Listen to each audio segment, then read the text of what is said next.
Welcome to DeFi Expectations. This is our first live episode. A reminder to everyone listening in today and asking questions, this particular SharedStake Q&A is being recorded for later posting on our DeFi Expectations YouTube channel. Today we are interviewing SharedStake developer IceBear. After we finish our questions, we will open the floor to the rest of the audience. Thank you for being on with us today, IceBear. Can you share a little about your background as a developer and how you became acquainted with SharedStake?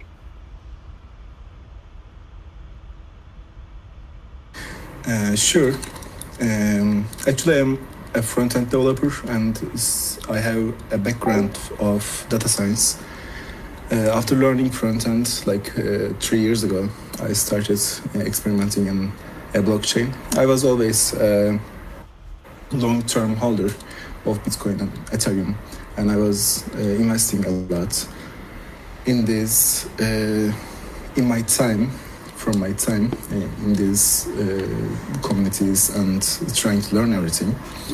I learned Solidity 1.5 years ago, but didn't really code anything in production state. After really learning the backscenes of the blockchain, I wanted to give it a shot, and it has been a couple more than 2 years right now. I've been coding in some DeFi projects and some of the other chains actually. I worked as Python and JavaScript, and maybe in some of them I worked as just a front-end developer. But the main objective for me was having fun actually. And in these 2 years, this is my third protocol I've been contributing, and this has been the most fun I've had so far until the recent incidents, of course. And we were trying to get a way to stake our Ether with the other two founders, and then we wrote this contract firstly. I didn't wrote it. The Kairos and Chimera wrote the first version, and then they wanted to, I think, turn this into a bigger production state deployment, something like a protocol. Then they offered me to work with them, basically, and I accepted in January this year. And then in the February we had the first SGT airdrop, which resulted in good success. And then we implemented the second versions of the contracts. They didn't deployed. They are not deployed, sorry. And we also implemented a new documentation, a new core implementation with SIP3, SharedStake Improvement Proposal 3, and a new front-end in February. And then we had the second airdrop in March. And after that, we were working on the profit share mechanism. We didn't have Rush, but we wanted to have a solid implementation because merge is not near, but I think everyone would love to see their profits at some point. So we were kind of rushing, but we were also be careful about that. However, it was just an off-chain calculation, so it didn't took much effort to implement. And well, mainly this is what happened until the incident. And like I said, I'm just a front-end developer with data science background. I am in the field more than 2 years, and this is my third protocol I've been contributing. I think that's it. Yeah, I appreciate all that, IceBear. Can you take us back to the day of the rug pulls? I know your post-mortem is quite detailed, but please take me through and our audience through some of the main events that took place. What happened exactly? Yeah, sure. So the rug pull happened in the very early hours for me. I think I was asleep because I generally work in late hours. I code in late hours because this is what I used to while I was working in other protocols, because I'm not United States based. So I needed to work with them and join some meetings. So that's kind of how my sleep schedule is. Still, I'm working in the very late nights. So in the morning, I was sleeping. I got up with phone calls from both sides, from Chimera and Kairos. And the first thing I saw was Kairos messaging me about how Chimera was going to wreck the protocol. So I said, don't do it, because he was planning to sell his shares. But he already did it. I guess I'm not really sure about if he did it before or after my message, but I don't think that matters. He was going to do it anyways. So after selling his shares, which I was, at that point I was watching in the blockchain, everything happened in just 10 minutes. It was really dumb, because I was seeing the pressure, the unfortunate stress they were having. Chimera was very stressed about Kairos rugging the protocol at that point, and then when he exploited. Actually, he didn't exploit, but I'm going to explain that point. He took control of the vesting contracts because he was worried Kairos was going to exploit that contracts and took the SGT and sell it, basically rugpull. When he took control of that contracts, because of the exploits, Kairos was still able to claim his funds. So with the stress, and at that moment, they both acted kinda irresponsible, and Kairos sold around 90,000 SGT, which is I guess $55,000. I check that. I'm not sure about the money.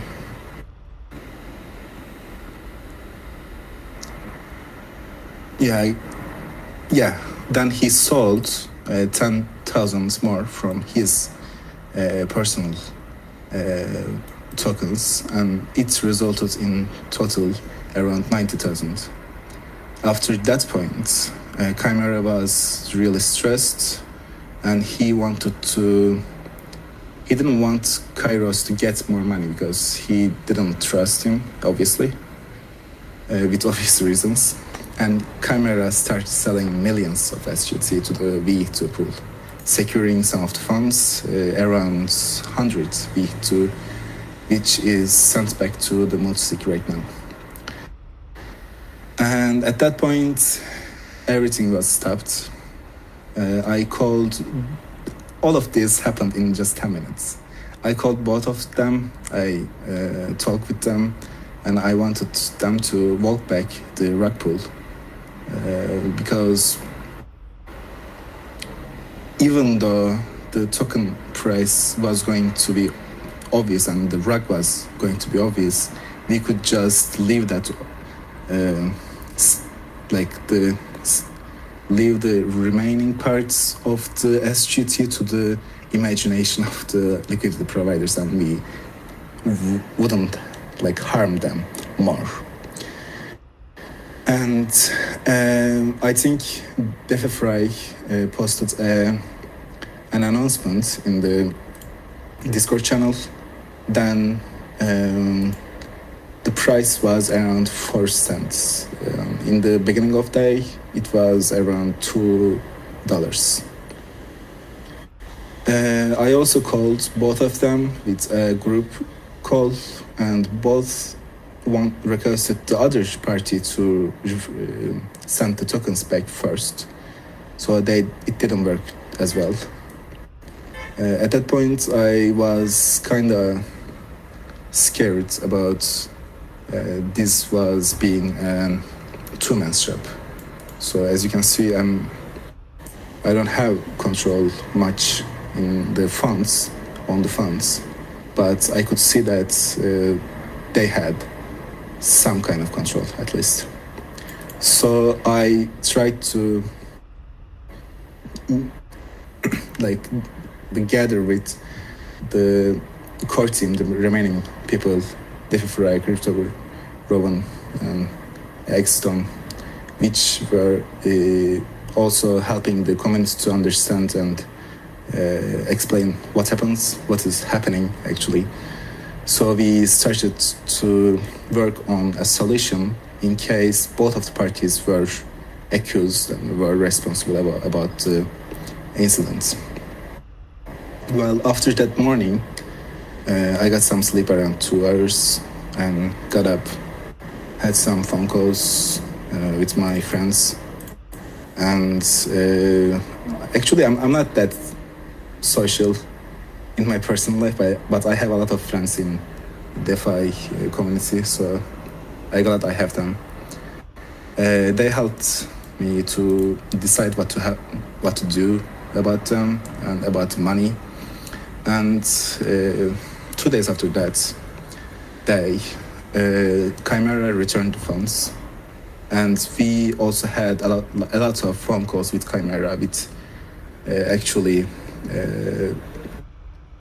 make me trust him again, because he didn't want to rugpull anything. I can see that because he returned the funds, or this wasn't even planned to start with. So it was obvious this was just a panic rugpull, which is real dumb. I'm sorry about that, which is real dumb. And that was a relief for me, because I didn't want two parties to work together. I didn't want this was to be planned, and I was kind of more confident about that at this point. So Kairos then sent some funds to Binance, and before that we had a call just a day after the rugpull with Kairos, which he agreed to return the funds. But then Kairos moved his funds, all of the money, not just his personal money, to the Tornado Cash, which doesn't make sense because at that point both of them were doxed, and to Binance. So I had to call him and ask about what was going on. I called him and he said, nothing is wrong. I'm just trying to secure my funds. Well, that's okay, but he agreed to return the stolen funds, right? After a day from that, which is 2 days after rugpull, I guess, maybe 3. 3 days after the rugpull, he didn't want to send the tokens and claimed that the funds were his compensation to leave his position, which doesn't make sense if you are just exploiting a vesting contract. So in the same day, I announced it.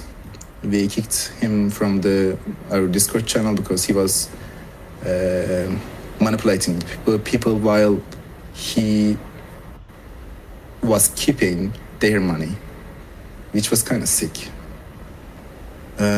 I didn't really at this point wanted to trust anyone, so I just removed him from the Discord channel. I didn't talk with him after that, and the first move for me was writing an action plan after Kairos refusing sending the funds back. I started to write an action plan, and I wrote the problems we had in SharedStake, which was going to be solved. Then I also called some of my Solidity developer friends, and three of them, and in the same call, three of them accepted my offer to work on an action plan for the SharedStake. So this is pretty much what happened in the rugpull. If you have any questions, or if someone from the listeners have any questions, I can answer them. And I wanna thank to some of the community members for their hard work and their trust in us, because a lot of people worked simultaneously to ensure the funds and calm down the community, which was really important, I believe.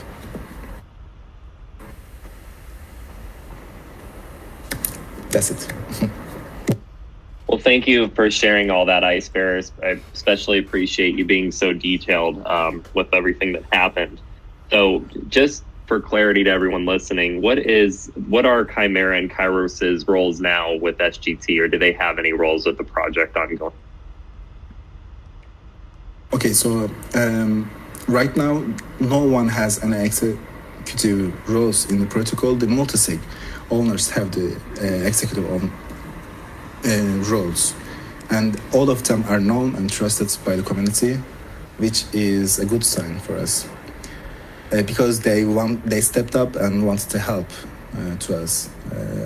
I think to them as well. Right now, I am the responsible person for leading the core team, and everyone in the core team is, I think, happy for this. Maybe I'm not using the right word part, I think. And Kairos, I'm happy about it. Thank you. Kairos is not in the protocol, obviously, because he didn't send the funds, which means he didn't want to work with us. And actually, he just rugpulled. At that point, if he was just stressed about getting rugpulled, he would just send the money he stole, right? But he didn't, so Kairos is not in the core team, of course.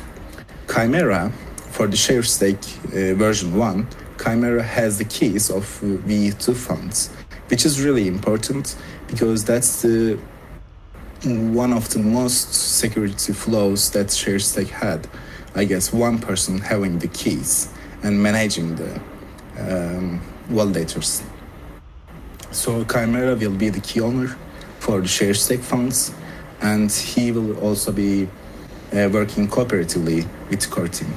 That's his role now. Understood. And what are some of the possible considerations right now in terms of compensating users for lost funds resulting from the rug? What are some of the options we're looking at right now? Okay, so we cannot compensate everything right now for the liquidity providers and token holders, because while I'm saying token holders, I point to SGT holders, because Kairos didn't return the funds. That's the one reason. The other reason is the panic sell in the community, which was understandable. So we have 101 V2, which will be returned to V2 SGT liquidity providers. We have around $60,000 in USDC, which will be returned to SGT ETH liquidity providers. And then we will also calculate the damage of all the liquidity providers, and will be sharing the profits of version 2 to that liquidity providers, which we are planning to compensate every damage in this way.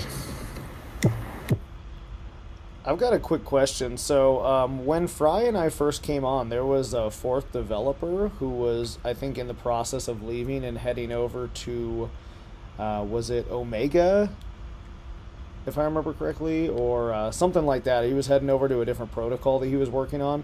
But can you tell us a little bit about the fourth developer and what his role was? He wasn't developer. He was the lead of the marketing team. I think we had just 2 marketing people, so that doesn't really. Gotcha. Okay. Yeah. And then, another question I had too. In the phone call that we had collectively as a group with Chimera, he was claiming that Kairos had embezzled funds over like a longer period of time and was giving them out to some of his friends. Have you seen any proof of that?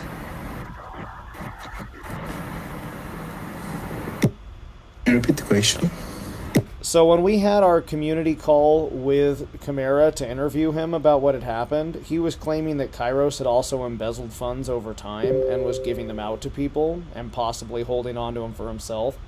Do you know anything about that? Or, is there any proof that that was happening? Or is that just something that he may have been saying? He is not returning any funds at this point. He claimed around $35,000 from just selling some of the SGT from the deployer address. Then he claimed around $90,000 from the rugpull, and he didn't return anything. We actually requested around $60,000, but he didn't agree on that as well. What I was referencing was something that was possibly in the past before the rug pull. No, I don't. I'm not aware of anything like that. Okay.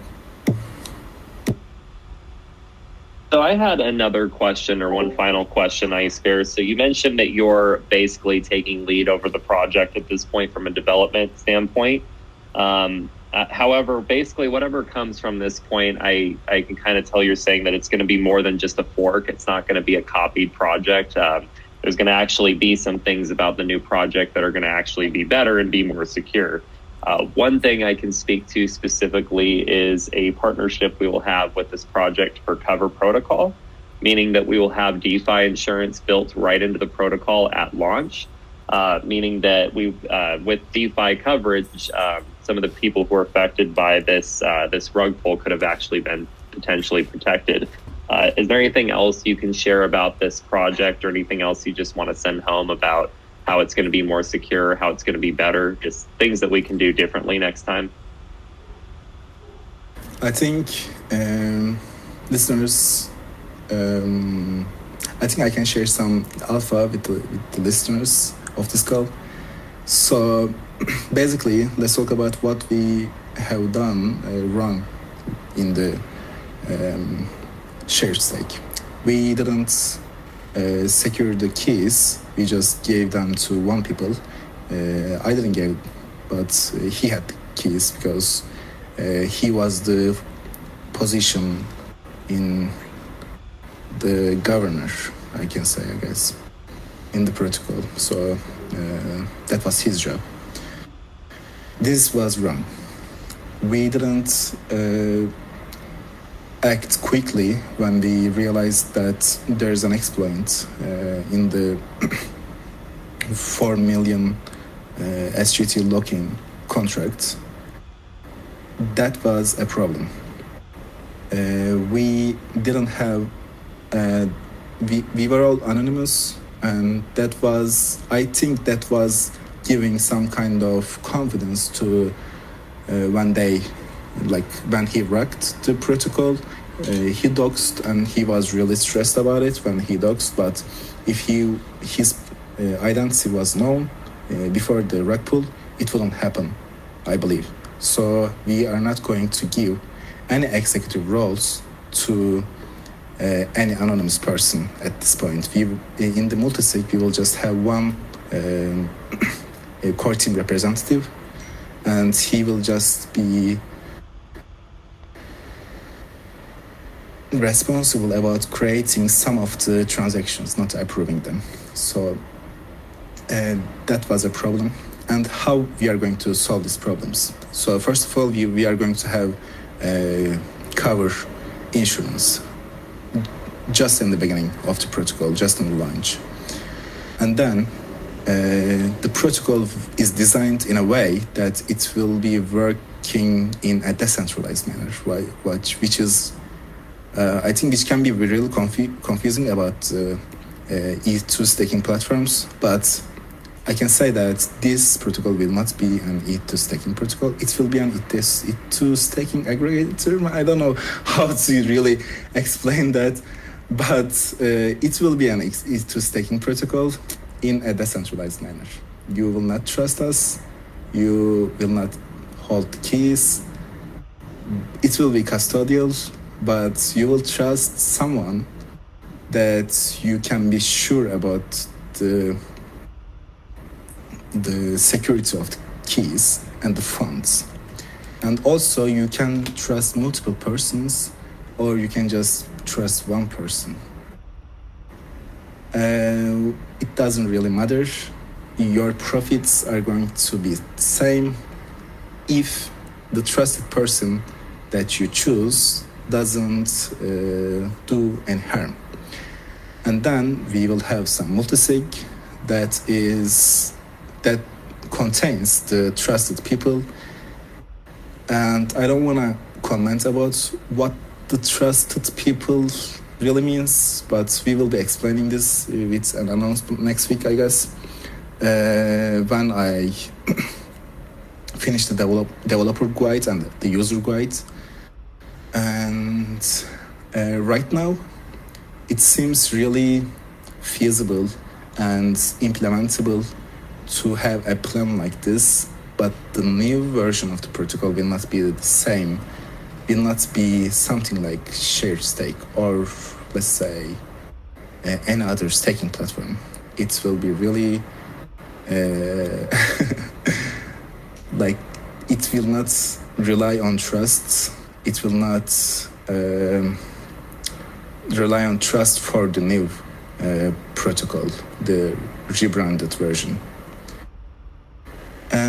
I think that's everything I can say for now. I don't want to create like hype or create like something like an expectation, but I am pretty sure. And when I talked about the other three Solid developers, they were really hyped, I can say, about the new implementation. If we can just secure some of the points that we think can be a problem, we can have a custodial, decentralized, really decentralized protocol that doesn't rely on trust for the protocol, I can say. Yeah. I think that's all. Do you have any questions? I can explain more, but that's everything that comes to my mind. No, that was really helpful, and I appreciate you being so specific. Did you have any other questions before we open it up to the audience? I do, but since Sean's been waiting, I'd like to let him get his question out. Yeah, great. Oh, that's nice. Thanks. I wasn't sure what was going to happen. Got in the front of the line. Thank you. Yeah. I'm just curious about the cost of the cover. Who's going to be paying that cost? How that affects other prices? How much it's going to be covering, and how you went about figuring all that out. Sure. So there's going to be actually more detailed information regarding our cover partnership once we actually build it out. Basically, what's changed about Cover with their latest version, whereas before, if you wanted coverage, you'd have to go to Cover's website and basically pick the protocol. This is going to actually be built into the interface to where people can purchase their coverage while they're making a deposit with the protocol. But there will be like counterparties on the other side of that through like Cover's website. But there will be like more specific details on how that'll actually work once we start implementing it. We are still in talks, yeah. Thank you.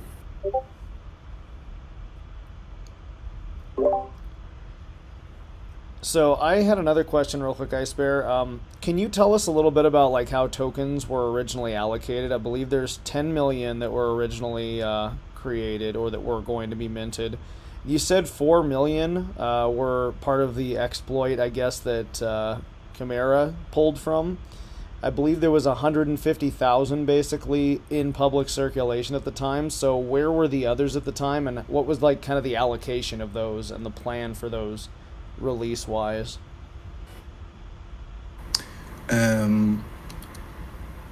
So before the rugpull, there was around 400,000 SGT in the circulation, actually, and we had a distribution schedule that was going to distribute half of the tokens to the community with the pools we have in SharedStake.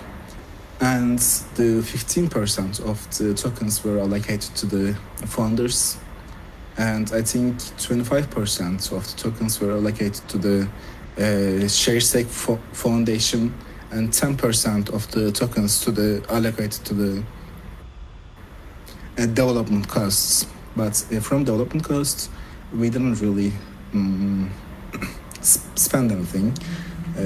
We mostly paid from the other funds, like the admin fees or something like that, I guess. And some of the funds were held in the multisig. 4 million was locked in the 2 years scheduled locking contracts, and some of the funds, the half of the founder funds were vesting in vesting contracts. Yeah.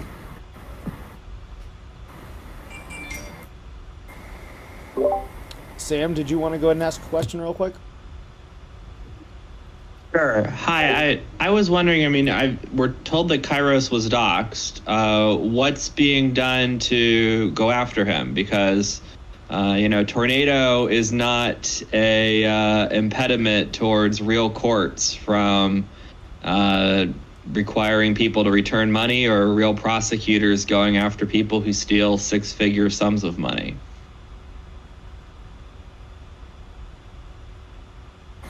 I think there are some people working in the legal basis of the rugpull, and there are also some private investigators from the community, because a lot of people invested heavily in the protocol, and they are going to be helping us in the legal parts of this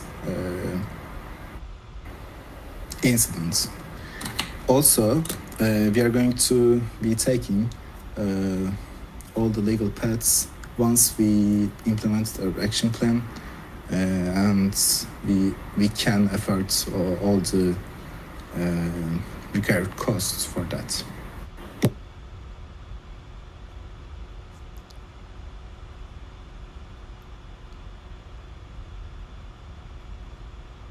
That's it.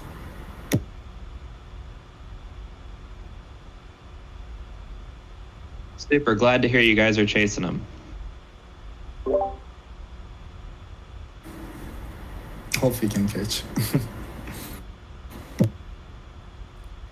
And my final question, it's kind of more of just an observation. So basically, Fry and I joined the core team, I want to say in like mid-April.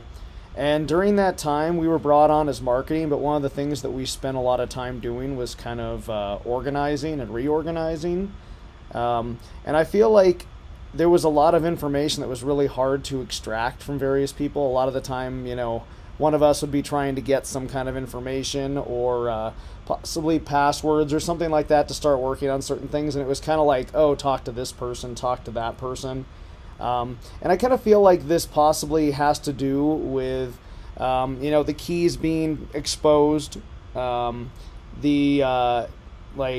him having access, like Kairos had access to the Discord channel, and most of us didn't have access to it in that regard, so we had to get that back from him. So it seemed like a lot of people had done a lot of different tasks, but there was like almost no centralization of where that information could be found and who had access to it.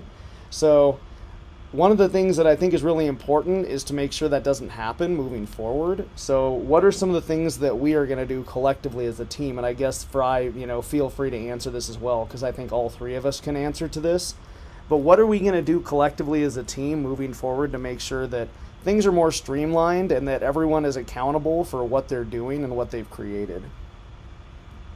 That was really what the SharedStake Leads program was all about. SIP 20 was basically taking those different needs, marketing, operations, development, design, support, taking those different needs and putting one person as being responsible for managing that part of the DAO.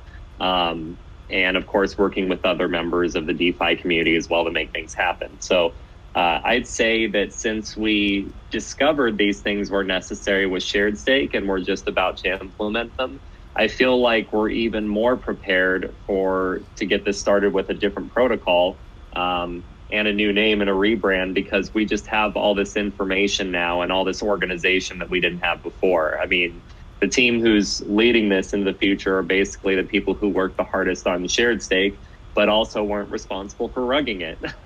So we have the best, I think, team to move forward with the project, and I think that'll really help with organization as well. Yeah, I agree. Yeah, basically a lot of things we won't have to be rebuilding because we already have them in place. We're just bringing them over, essentially. Yeah, I think organization is really important, and we need to have a real structure for the new implementation.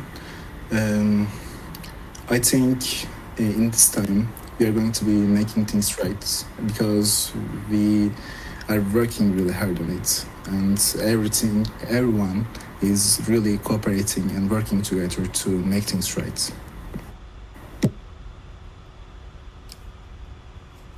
Wasabi, you want to ask a question? Hey, how's it going, guys? Thanks to everyone for your work on this. My question is about the VETH2, that token. Is it? There's been some talk that the keys to that, may have been compromised, or Kairos could have had access to those before the rug. Do you guys have any comments on that, or the possibility that this could eventually, the VETH2 keys could be moved to a multi-sig, or how would that work in terms of that being rolled over to this new protocol that's coming out? Okay, so because of the implementation of the withdrawal keys, we cannot really move the funds or move the keys or share. We can just share the keys, but we cannot really make sure that anyone had access in the past haven't access after sharing the keys. So Chimera will be holding the keys. He is responsible from that, and he will be responsible for securing the funds for the VETH2. About Kairos having the keys, I really want to repeat this. Kairos didn't want to rock the protocol. He was happy about his job. Also, Chimera didn't want to harm the pool. I believe that's my interpretation, that's my beliefs, of course, that's my thinking. But I worked with them, and they were really happy about how things are going. Maybe not about the price. Yeah, no one was happy about SGT, but they were making money.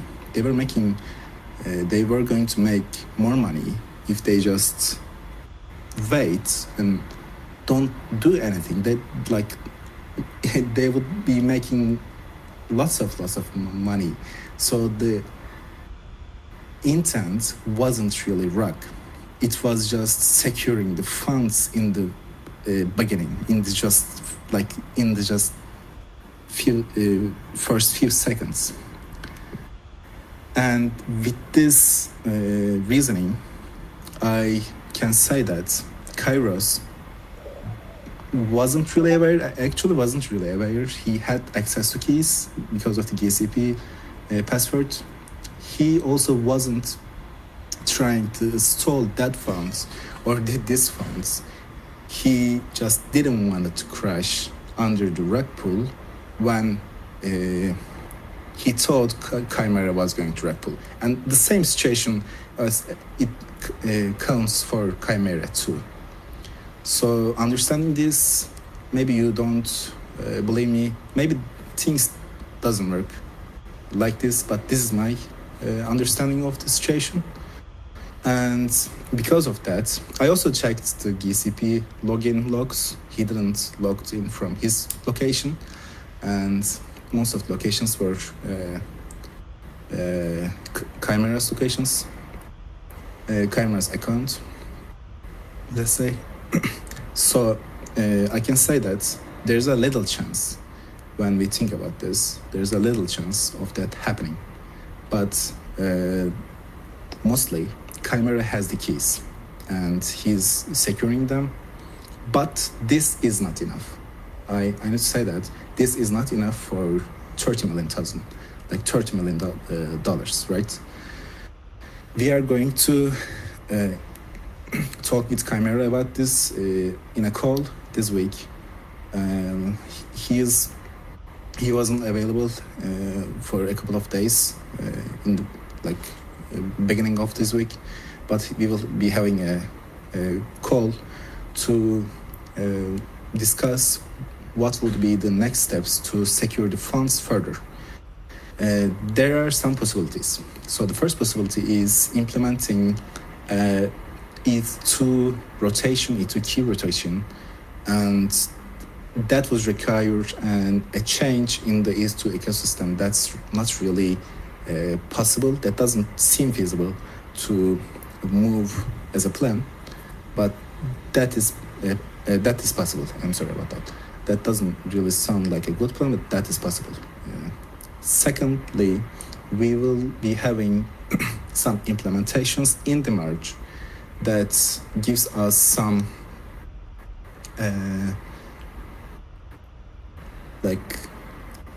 advancements. Even if someone tries to take the funds, we can still get ahead of them. And finally, when we talked about the security of the funds, if Chimera agrees, he needs to first of all share the keys with one of the trusted persons, which wouldn't be me, obviously, but maybe someone from the community, someone trusted from the community, or someone trusted from in the blockchain community.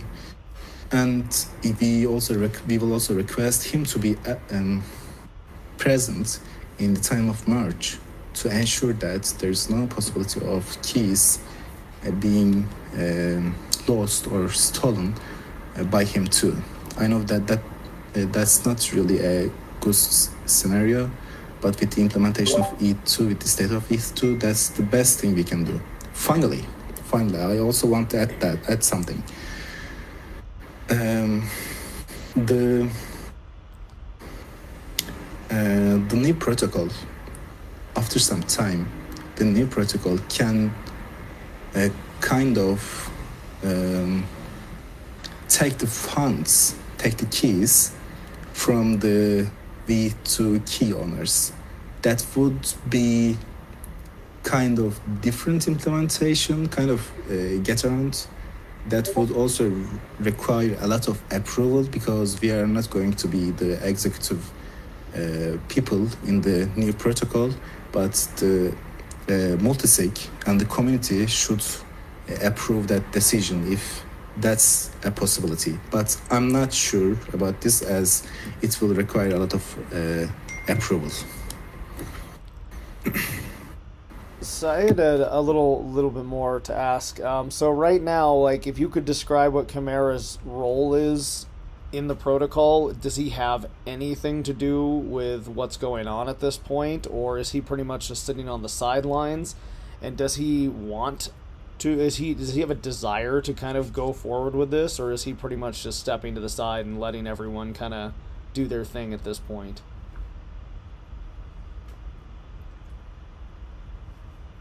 Can you repeat the question? I'm sorry. Sometimes the voice gets yeah. Yeah, so I just wanted to see, like, basically what does Chimera want to do in regards to his role in the protocol at this point, and is he being allowed to participate? Is he pretty much just kind of sitting on the sidelines until we're ready to get him back involved to return the V2? What's kind of going on with him basically at this point? Okay, so Chimera. Go ahead, Fry.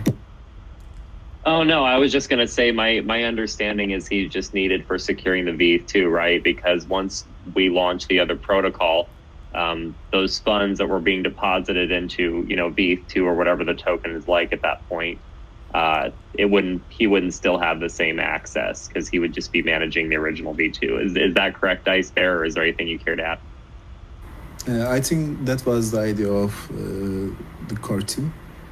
And like I said, I would approve something like that as the lead dev. Does he have... And he's been pretty agreeable to that, right?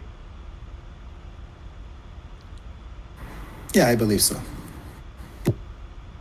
Do you think there's going to be any possibility of him returning, or do you think that he's basically going to be... kind of forced to just remove himself at that point, just for securing the community's trust? Okay, so to be honest, SharedStake will be here, so maybe the Discord channel will be here too. We are just going to move in another protocol that will compensate the SharedStake incident. That is the plan. So if he wants to help for something voluntarily, he's welcome. But if he wants to stay in SharedStake and wants to work on SharedStake, he can do that as well. Gotcha. Well, that's all my questions. So, Fry, if you don't have any more, then I think we could open it up to anyone else who wanted to ask some questions. Yeah, I'm pretty much finished. I just figured we'd give another minute or two, see if anybody wants to come up and ask more questions.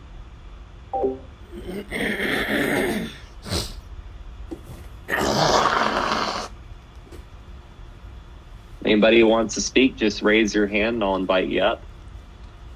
Don't be shy.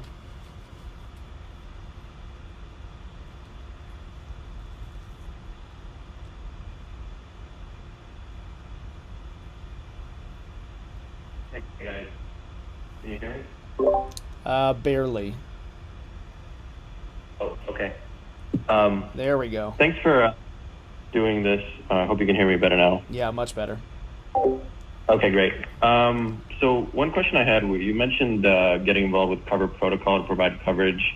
Is there any chance that that coverage would include the current V2 situation? I mean, I imagine the cost of coverage would be pretty high given, still some existential risks, but is it possible that we'll be providing coverage for existing V holders? It would be coverage for whatever the depositors are for what V2 is at that point. So it might be a new token we issue. It might not be called V, but basically doing that with the new protocol, yes, you'd be able to get coverage on that transaction. And there would be other types of coverages as well for special situations. But we'll have more details on that as well once the project's closer to completion. But yeah, there will be options for that kind of coverage generally. Great, thank you.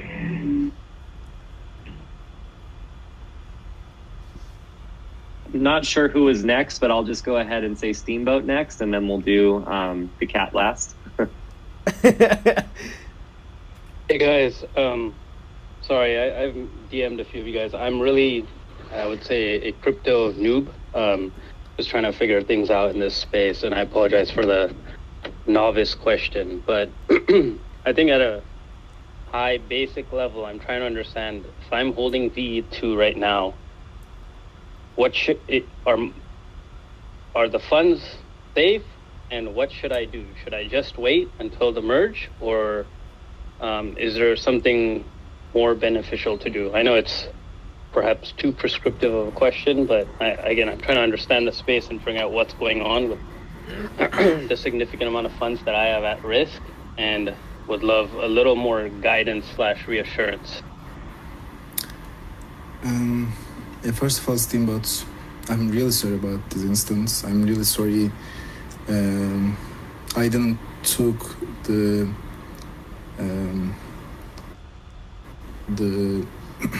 possible moves before this incident happened, or possible moves to secure the V2 funds previously.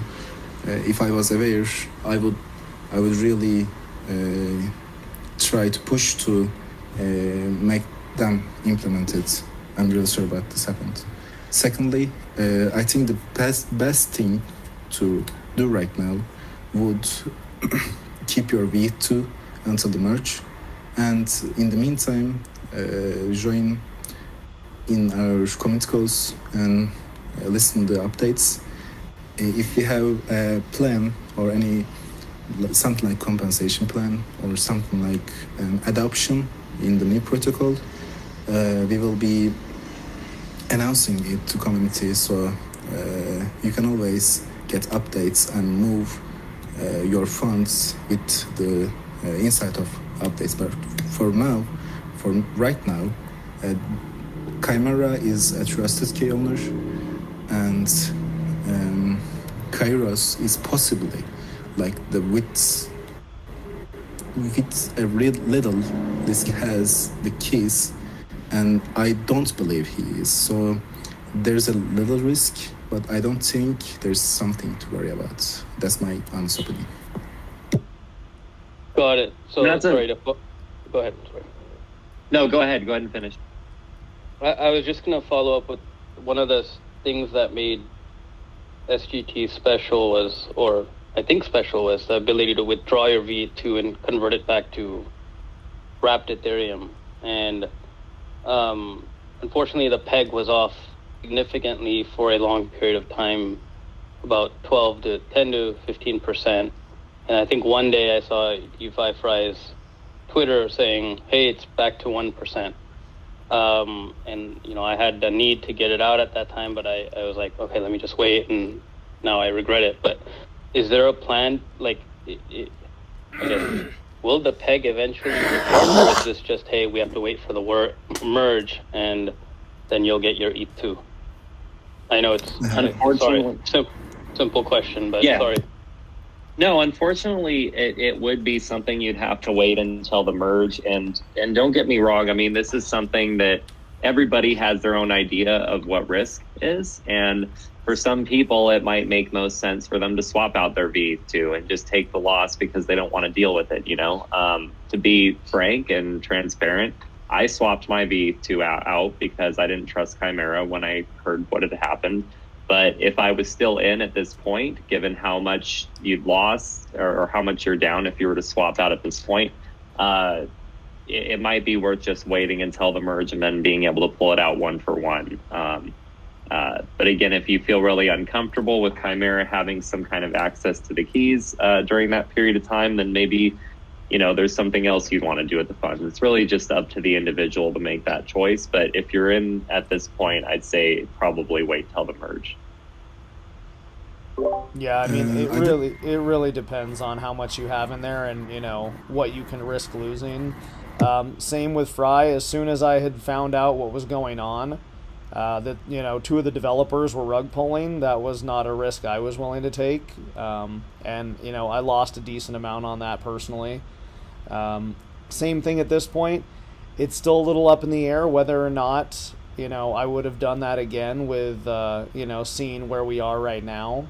But it really just boils down to what you're willing to accept risk-wise.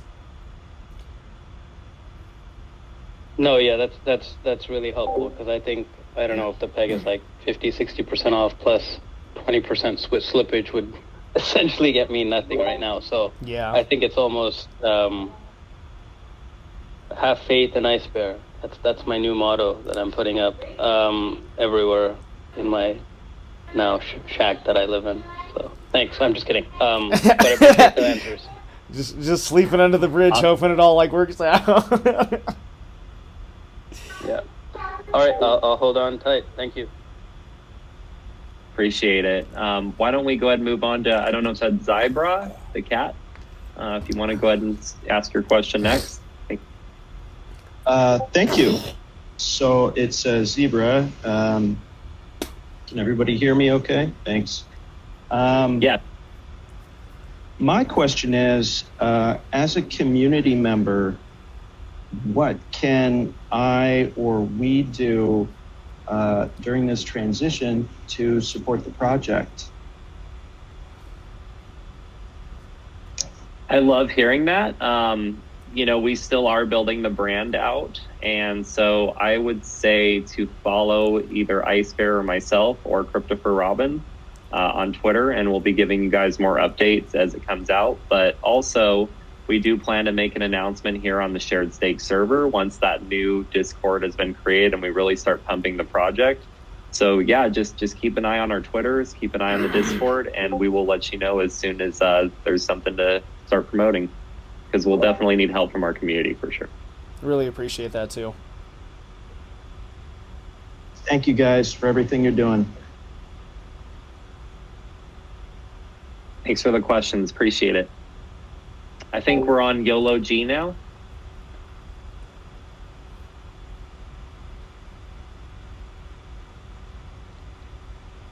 Hey guys, I actually spoke earlier, but I had a follow-up question about the Twitter account. I know we had some difficulties with getting that account, banned a couple of times with a rebrand and kind of having building a whole new community around this project. Is there any reason to think we're going to run into the same issues with Twitter? So where we're at with that right now, one of the things I had noticed during all of the discussion that was going on over the past week or two was that I believe it was Chimera that had gotten his personal Twitter account possibly banned during the same time that SharedStake was. So I'm wondering if he had done something that Twitter didn't like. I think he had gotten his personal account back, but I think from then on the account was pretty much blackmarked. So during that time, we were trying to actually go in on, giving separate access and trying to create new accounts. And basically, Twitter blackmarked a lot of us because of that. So right now, that's something we're working on, making sure that that does not happen again. At this point, I am thinking of possibly doing this from a different IP address, using a completely different phone for verification, and probably just keeping access for one person, just so that none of the other black-marked IP addresses will cause any problems in the future, because it's been a huge pain. And obviously, I feel like it, caused some issues with the token price because we weren't able to actually do any kind of promotion on Twitter. So yeah, that is a big thing that we're working on right now to make sure that it doesn't happen. So I'm going to be creating some dummy accounts and testing it out and just making sure that we can secure a Twitter account that's not going to be pulled again. Yeah, the good news is, though, with the time that we have now to get it set up in advance, I don't expect that we'll run into the same issues. But just kind of as a point to kind of show what he was talking about, I recently tried to create the Twitter for the protocol that we're launching, and it immediately flagged it the minute I created it, just because of my IP. So it sucks, but because I tried to manage the SharedStake Twitter, now my IP is banned. So I have Robin working on that, so we don't have that issue. But assuming we have a new IP, we're creating a brand new product that isn't in any way tied to SharedStake, at least in terms of name or being the same project. So I don't suspect we'll have the same Twitter issues that we had before. We just have to be a little more careful than, I guess, SharedStake was with the Twitter access. Yeah, and I even actually went and started my first attempt at creating a dummy protocol for the Twitter. I actually called it Dummy Protocol, and it was immediately banned within 3 to 5 minutes. So yeah, we definitely have to use different IP addresses and just make sure that we keep things really secure when it comes to who has access to that. Because if one of the addresses that's already tried to access it has any black marks against them, they'll immediately flag us. And for some reason, they have no problem with us operating our DeFi expectations one from different places under those same IP addresses. They have no problem with me having mine or the company that I write for. So for some reason, they just really did not like SharedStake after whatever happened with Chimera.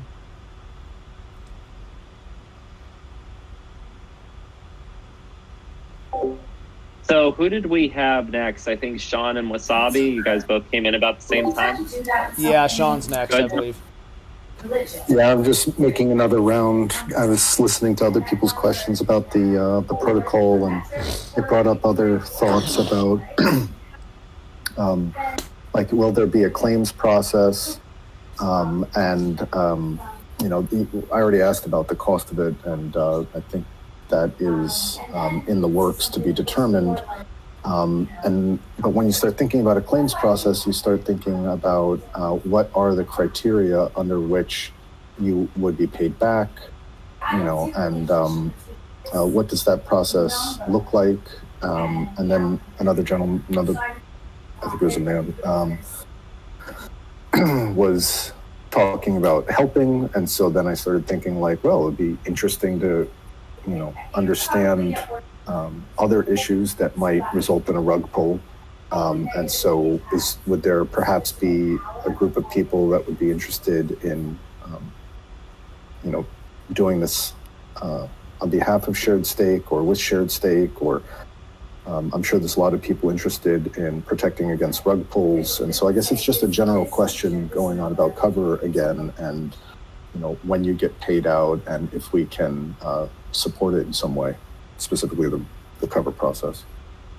Yeah, I'd say the best example, in history is when we get Pickle had their exploit, and Cover had a really clear and cohesive claims process, and they paid them out right away. I think it was within a couple weeks of the attack. It might have been within days of it happening. So I know Cover's claims process is pretty good. They have changed quite a bit though since V2, and this integration is going to be built on top of our interface, so it will be a little bit different this time. But seeing as we have had a number of questions about this, I think it might be a good idea if we do another call, maybe with DeFi Ted on, or once we get some more information from Cover, so we can just have a call just talking about the Cover integration. I think that would be a good idea if everyone's open to that, so we can answer these questions more specifically. Yeah, that'd be awesome. Here. Maybe we can plan that for next week or something. But yeah, I'm totally open to giving you guys some more details on it. I think we should probably try and plan it when we're a little closer, because then, maybe he can give us better examples, and possibly we can actually have maybe some visuals at that point as well. Oh yeah, coming weeks. We'll do it in the coming weeks, but I'll start talking to him about it. Cool. Go ahead, Wasabi.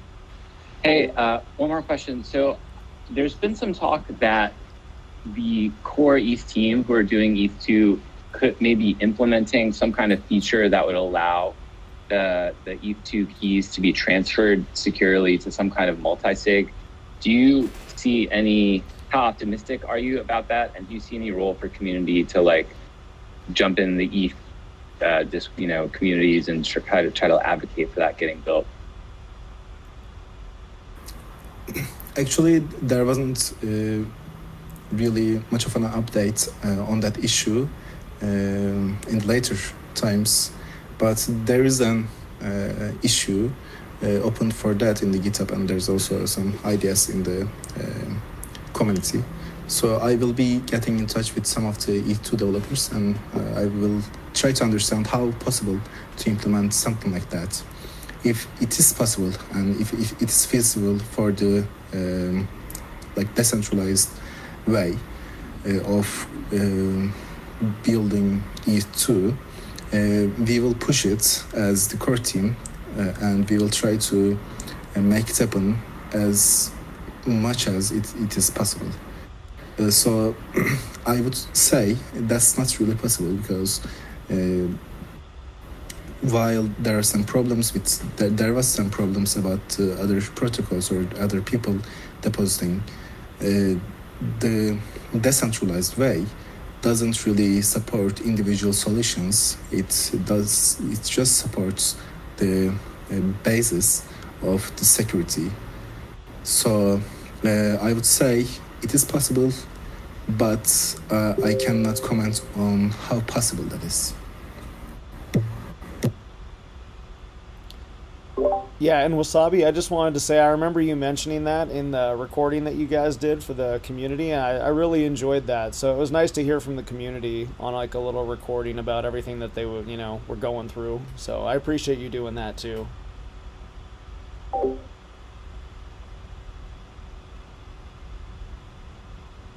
Well, we've been on for about an hour. Should we go ahead and wrap then, guys?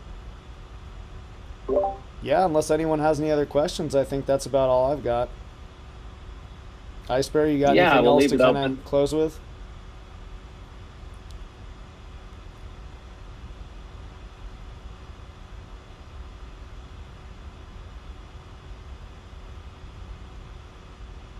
All right, we got one Slick Daddy up.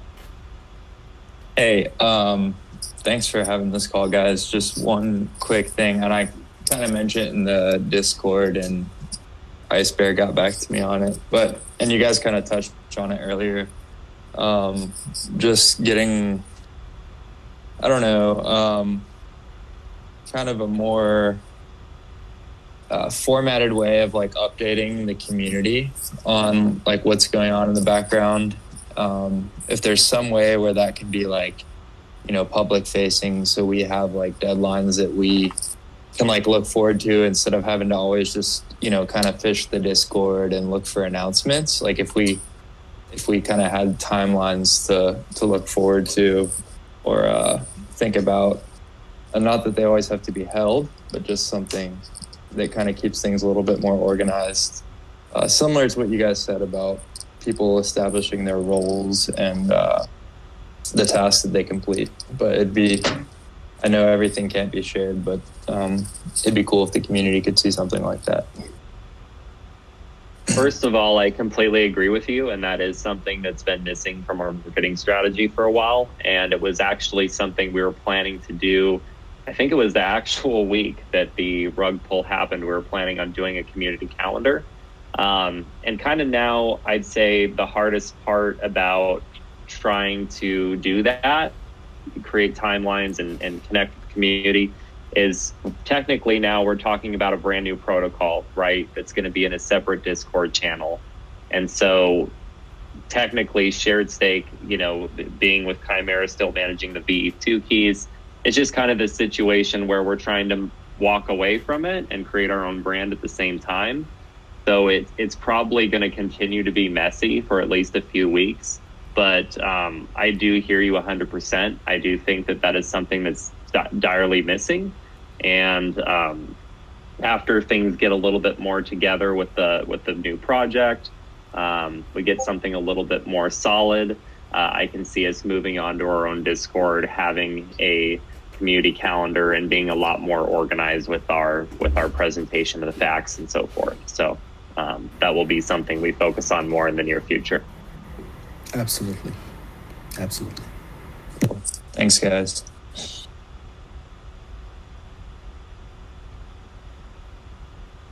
All right, A1.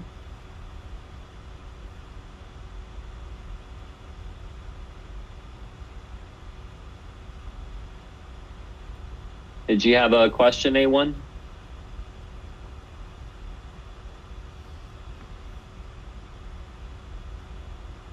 About that. Can you hear me? Yep. Yes. Oops.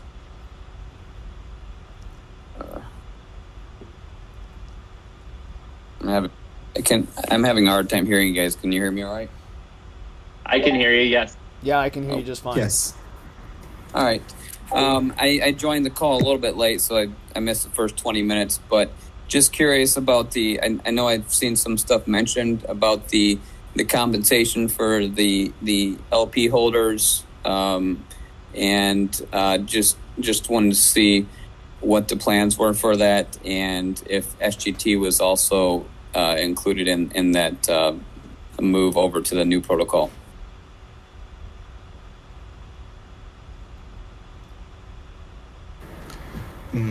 Okay, first of all, compensating the damage of LPs is going to be done, I guess, in the next week, and we will be distributing the returned funds from the Chimera, like to compensate the LPs in the V2 SGT pool in Uniswap. Then we will use the other funds that we have to compensate the LPs in the Ether and SGT pool in Uniswap. But we will not be able to compensate everything, as some of the funds wasn't returned, and also some of the community members understandably sold their SGT in these two pools. So we will calculate every damage of the individuals, and then we will compensate the remaining part from the profits of a new protocol. And this is actually the first promise of the protocol. So the LPs will be compensated fully, I believe, at some point. Then compensating the SGT holders, or let's say making things right for the SGT holders. If we talk about that, the new protocol will be also working on that. But right now, I don't think anyone should buy or sell their SGT, because the calculation can be, or plan can be, really different from what you thought if you're buying or selling. So I wouldn't really invest something like possibility. That would be betting, obviously. So since the price is pretty low, I thought selling SGT or buying SGT wouldn't really make any gains at this point. So I think no one should take that risk of using their funds to sell or buy or provide liquidity for SGT at this point. After launching the new protocol, we will be announcing what is the plan for the SGT holders pre-rug. Then I believe we can find a solution that will make everyone happy. But that will require some patience. I think that's it. Got it. Thank you so much. And actually, I got a message from DeFi Ted regarding cover that I thought might be full for a question that we had earlier regarding the payouts process. So firstly, cover holders are not economically impacted for their decision to pay out. They are bipartisan to the process and therefore can make a rational decision. As an alternate example, NXM holders, Nexus, are incentivized more often to say no to claims, as it affects returns for holders, but that's not the case with cover. So they tend to have a pretty fair claims process with voters voting on claims that are legitimate. So just figured I'd answer that question.